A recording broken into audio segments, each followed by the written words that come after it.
நான் பெங்களூர் வந்தப்போ இந்த பேக்கை தூக்கி மேலே வச்சேன். இன்னமும் பார்த்தீங்கன்னா அந்த பேகு மேலே தான் இருக்குது. இது வரையும் ஒரு தடவை கூட யூஸ் பண்ணல. இப்போ இந்த பேக்கை யூஸ் பண்ணுற நேரம் வந்துருச்சு. என்ன இதுன்னு நான் டீட்டெயிலாக சொல்கிறேன் கேளுங்க. இன்னைக்கு 8:30க்கு பார்த்தீங்கன்னா எனக்கு பஸ்ஸு. எங்கே கிளம்பிட்டு இருக்கேன்னு பார்த்தீங்கன்னா கேரளா கோட்டயம்க்கு தான் கிளம்பிட்டு இருக்கேன். ஒரு 23 நாள் கேரளாவில் தான் இருக்க போகிறேன். தெரியல, ஆஃபீஸ்லேருந்து திடீர்னு அமுச்சு விட்டாங்க, போய் கேரளாவில் போய் கொஞ்ச நாள் வேலை பாருன்ட்டு. இந்த மாதம் ஃபுல்லாக அங்கே தான் வேலை எனக்கு. ஸோ அதான் இப்போ நான் எல்லாத்தையும் பார்த்தீங்கன்னா பேக் பண்ணிகிட்டு இருக்கேன். இந்த சட்டை இந்த டவுசரு எல்லாத்தையுமே பார்த்தீங்கன்னா நான் இப்போ எடுத்து உள்ளே வைக்க போகிறேன். அப்புறம் அங்கே வேறு ஒரு சில துணிகள்லாம் கிடக்கு.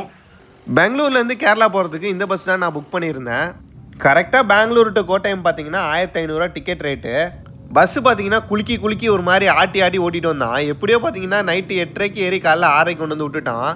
பஸ்ஸை விட்டு இறங்கினோடனே பார்த்தீங்கன்னா ஒரு ஆட்டோ பிடிச்சி நேராக ரூமுக்கு வந்துட்டேன். ரூமுக்கு வந்துட்டு பார்த்தீங்கன்னா ஃப்ரெஷ்ஷப் ஆகிட்டு நேராக வேலைக்கு கிளம்ப ஆரம்பிச்சிட்டேன். எனக்கு வேலை சொல்லியிருந்த இடம் பார்த்தீங்கன்னா ஒரு 3 கிலோமீட்டர் தள்ளி இருந்துச்சு. நடந்தே போயிடலாம் தான் பார்த்தேன், கடைசியில் முடியல. அப்புறமேட்டு பார்த்தீங்கன்னா பஸ்ஸில் போயிட்டேன். இந்த அழகான வியூ பக்கத்தில் தான் நம்ம வேலை பார்க்குற இடம் இருக்குது. என்ன வேலை என்னன்னு நான் உங்களுக்கு நாளைக்கு சொல்கிறேன். மறக்காமல் நம்ம சேனலை சப்ஸ்கிரைப் பண்ணிடுங்க. இந்த வீடியோக்கு ஒரு லைக் பண்ணிடுங்க.